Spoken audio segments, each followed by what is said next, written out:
Hello दोस्तों, welcome to Anurag online class AJE SSC JE संकल्प हमारा विश्वास हमारा। आज जो उसका पार्ट 3 होने जा रहा है वह सब्जेक्ट है एस्टिमेशन एंड कॉस्टिंग। कॉन्सेप्ट आपको मिलेगा यहाँ पर एकदम खास। इलेक्ट्रिकल वालों के लिए यह बहुत ही इंपॉर्टेंट क्लास होने जा रहा है। हम लोग 2 पार्ट कवर हम लोग कर लिए, उसका प्लेलिस्ट आपको मिल गया होगा। वहाँ प्लेलिस्ट में जाइए, वहाँ पर जो पार्ट जैसे से कवर हो रहा है वैसे वैसे अपने पार्ट को कवर कीजिए और ज़्यादा से ज़्यादा लोगों तक शेयर कीजिए। चलिए स्टार्ट करते हैं आज के क्लास को।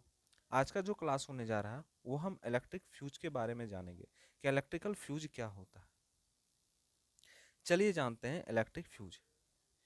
इलेक्ट्रिक फ्यूज क्या होता है? Electric fuse is the device use to prevent the harmful effect of the increasing electric current.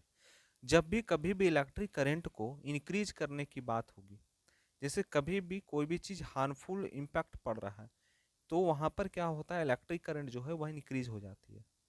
ठीक है, तो इलेक्ट्रिक फ्यूज एक प्रकार का डिवाइस होता है। जैसे जब भी इलेक्ट्रिक करंट जब ज़्यादा हो जाती है, जैसे आपके घर में मान लीजिए एक स्विच बोर्ड है, घर में आपका एक बोर्ड है, बोर्ड में यहाँ पर एक जगह, यहाँ पर छोटा सा जगह पर यहाँ पर फ्यूज बना हुआ है। क्या बना हुआ है? फ्यूज है। क्या है? फ्यूज है।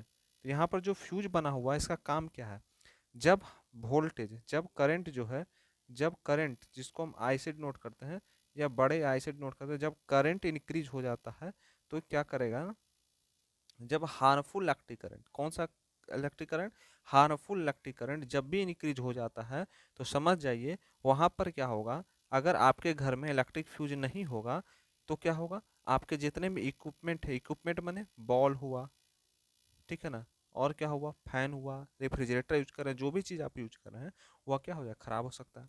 इलेक्ट्रिक फ्यूज क्या करेगा, वहाँ से कट आउट हो जाएगा, यानी वहाँ से निकल जाएगा, यानी बाहर फेंका जाएगा। एकदम बेसिक भाषा में आपको बता रहे हैं, बाहर निकल गया। बाहर निकल गया, वहाँ पे कट आउट हो गया। जब कट आउट हो गया तो जहाँ पर सप्लाई है लगा हुआ, जहाँ पर इलेक्ट्रिक इम्पैक्ट पड़ा, इलेक्ट्रिक करंट जब इंक्रीज होने पर वहाँ जो हार्मफुल इम्पैक्ट पड़ा है वहाँ पर नहीं पहुँच पाएगा, सिर्फ इलेक्ट्रिक फ्यूज पर ही रह जाएगा। और इलेक्ट्रिक फ्यूज वहाँ पर से करंट जो हो रहा है, जो वोल्टेज फ्लो कर रहा है, उसको क्या करेगा, डिस्चार्ज कर देगा। ठीक है। दूसरा पॉइंट बोलता है it is the current interrupting device. यह एक करंट इंटरप्टिव डिवाइस है, यानी करंट को इंटरप्ट करने वाला यह डिवाइस है, जो यूजली कॉन्सिस्ट ऑफ है कॉपर वायर, जिसका यूज हम कॉपर वायर में करते हैं। किस में करते हैं? कॉपर वायर में करते हैं। बात करें वेन एवर है हाई करंट फ्लो, जब बहुत ज़्यादा करंट फ्लो होगा तो this device due to excessive voltage, तो वहाँ पर जो ये डिवाइस होगा वो एक्सेसिव वोल्टेज यानी बहुत ज़्यादा वोल्टेज देगा और ओवरलोडेड कंडीशन में होगा। ज़्यादा वोल्टेज देना या ओवरलोडेड कंडीशन दोनों एक ही है। ओवरलोड यानी ज़्यादा वोल्टेज होना। ठीक है। The wire is electric fuse is break, तो जो इलेक्ट्रिक फ्यूज का जो वायर होता है वह क्या हो जाएगा, ब्रेक हो जाएगा। इलेक्ट्रिक फ्यूज का जो वायर होता है, जो इलेक्ट्रिक फ्यूज बना रहे हैं, इलेक्ट्रिक फ्यूज में जो यहाँ पर वायर लगा रहेगा, यह जो वायर लगा रहेगा, यह वायर क्या हो जाएगा, यह ब्रेक हो जाएगा। क्या हो जाएगा? ब्रेक हो जाएगा, यानी कट जाएगा, यहाँ से कट जाएगा। तो क्या होगा, सप्लाई बंद हो जाएगा। नेक्स्ट बात कर रहे हैं, कौन सा मटेरियल का यूज हम एक फ्यूज वायर में करते हैं। बहुत ही इंपॉर्टेंट हो रहा है, ये वीवीआई है। ठीक है, इसको जरूर आप लोग याद कर लीजिएगा। तो कौन सा मटेरियल का यूज हम करते हैं? सबसे पहला जो मटेरियल यूज करते हैं उसमें टीन होता है, दूसरा लीड होता है, उसके बाद जिंक होता है, सिल्वर होता है, कॉपर होता है और एंटोमिनिया होता है।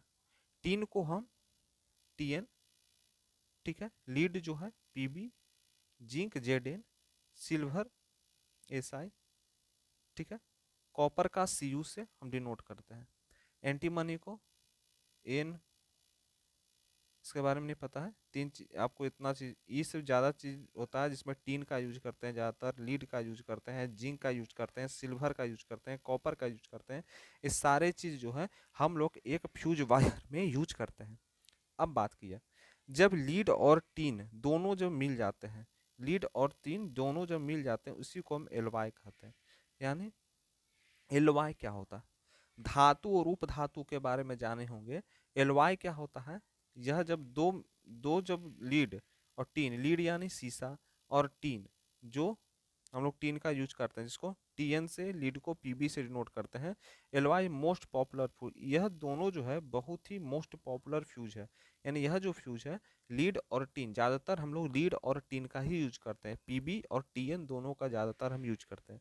अब बात किया जाएगा जो मटेरियल हम यूज करते हैं, कॉपर यूज करते हैं या सिल्वर यूज करते हैं या जिंक यूज करते हैं, लीड यूज करते हैं या टीन यूज करते हैं, इस सारे जितने भी चीज़ होते हैं उसका क्या मेल्टिंग पॉइंट होगा, माने कितना गर्म होता है, कितना उसके टेम्परेचर हो सकते हैं।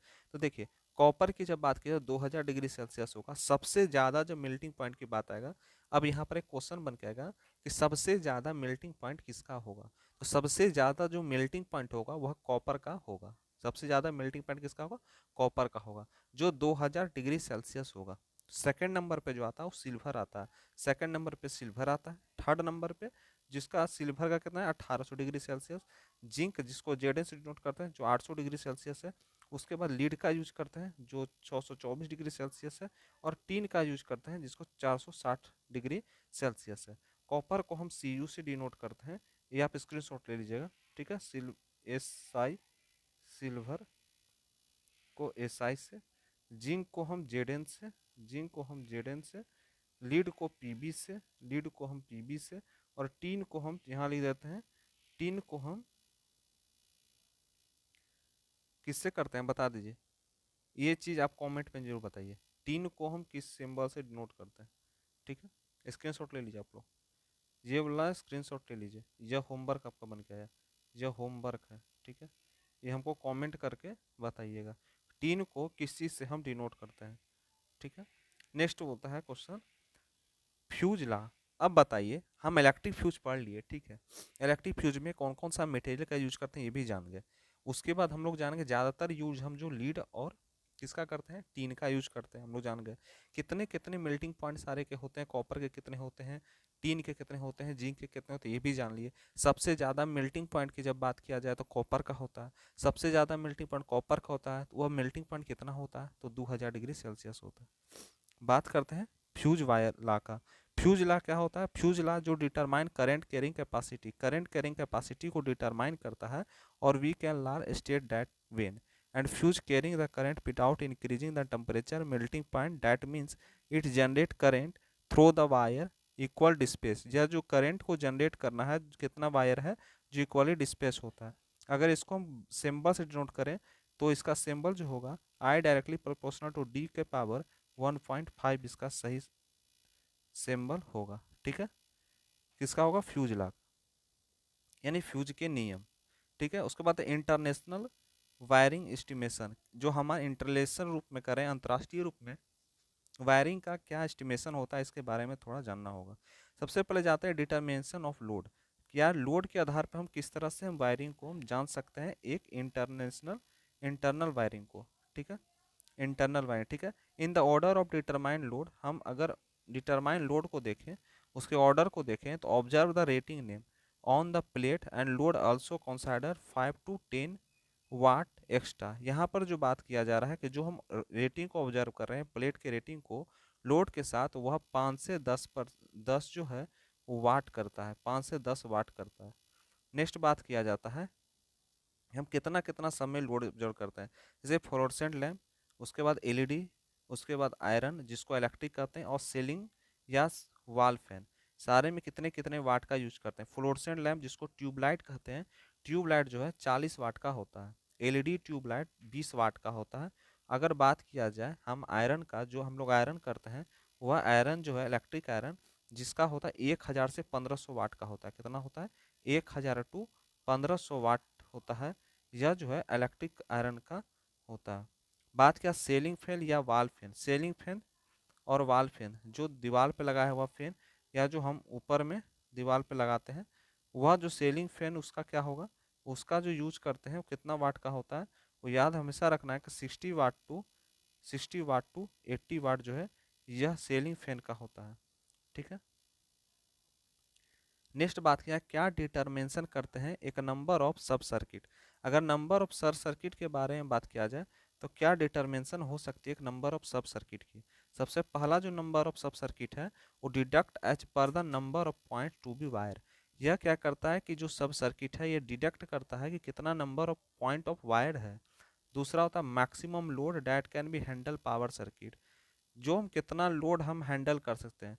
वह लोड कितना हो सकता है 3000 वाट, एंड 2 पॉइंट, 2 पॉइंट पे हम 3000 वाट का हम हैंडल कर सकते हैं। और नेक्स्ट है इट इज सब सर्किट, यह एक सब सर्किट होता है जहाँ पर बहुत सारे सर्किट आके मिलते हैं। जैसे मान लीजिए एक सर्किट है, सब सर्किट का मतलब होता है एक सर्किट, मान लीजिए एक सर्किट है, दूसरा एक सर्किट है। ये जो सर्किट जो बन रहा है हम लोग का, बहुत सारे आके मिलते हैं एक जगह, उसको हम सब सर्किट कहते हैं। जो मैक्सिमम 10 पॉइंट्स होता है, जो कनेक्ट करता है टोटल 800 वाट के लोड को, कितने वाट के लोड को, 800 वाट के लोड को कनेक्ट करने का काम करता है। अब जानते हैं वायरिंग सिस्टम, जो हम लोग वायरिंग करते हैं उसमें क्या सिस्टम है, क्या सिस्टम से हम वायरिंग करते हैं उसके बारे में थोड़ा सा जानना है। ये बोलता है कि वायरिंग सिस्टम एक डिवाइस है, system is a device that can use to convert connection to the connector to connect wire to device और सर्किट। यह क्या करता है, डिवाइस और सर्किट में वायर को कनेक्ट करने का काम करता है।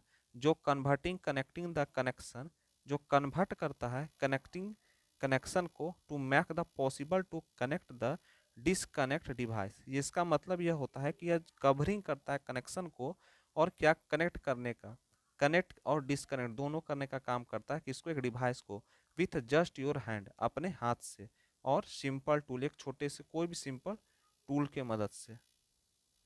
ठीक है, आज भर इतना ही। अगले जो क्लास होगा उसमें मेथड ऑफ वायरिंग क्या होती है, उसके मेथड की सिस्टम को समझेंगे। ठीक है, और जितना हो सके उतना दोस्तों तक शेयर कीजिए, और चैनल पे नए हो तो चैनल को जरूर सब्सक्राइब कीजिए, और अपना अटेंडेंस मार्क्स करना नहीं भूलें। मिलते हैं अगले क्लास में।